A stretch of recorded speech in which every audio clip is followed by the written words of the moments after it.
आधार पर हम कह सकते हैं कि सभी मानव हैं, चाहे किसी जाति, किसी पाति, कोई बाल, बूढ़ा, वृद्ध, नौजवान, जो भी हो, पर सब में एक ही तत्व है। कौन सा? एक तत्व, एक आत्मा है ना।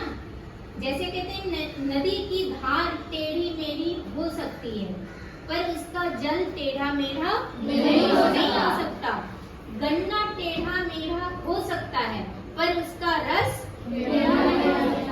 एक जैसा होगा, टेढ़ा मेढ़ा नहीं होगा।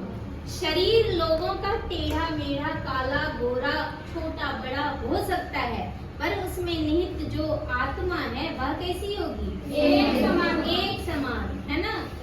सब में वही एक तत्व है। इसी को दर्शाया है किसने? मुक्ति बोध कवि ने, जो प्रयोगवादी कवि हैं। इसलिए उन्होंने कहा, चाहे जिस देश प्रांत पुर का हो, जन जन का चेहरा एक। चाहे वो कहीं का हो, किसी देश का हो, किसी प्रांत का हो, सबका चेहरा एक होगा। एशिया की, यूरोप की, अमेरिका की गलियों की धूप एक। ये सब पढ़ाई हो चुकी है। तो हर जगह की धूप भी कैसी होगी? कष्ट, दुख, संताप की चेहरों पर पड़ी हुई झुर्रियों का रूप एक।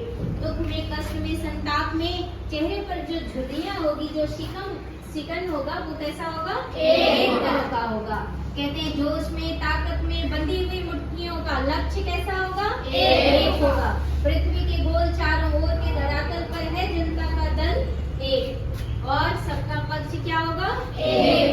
जलता हुआ लाल की भयानक सितारा एक, उद्दीपित उसका विकराल सा इशारा एक। गंगा में, इरावती में, मीनाम में, अपार अकुलाती हुई नील नदियां में, जल मिशौरी में वेदना से गाती हुई, बहती बहाती हुई जिंदगी की धारा एक।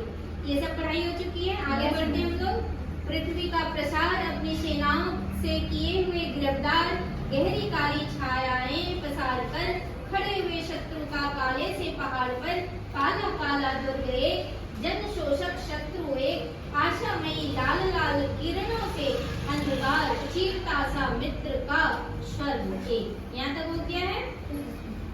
आगे बढ़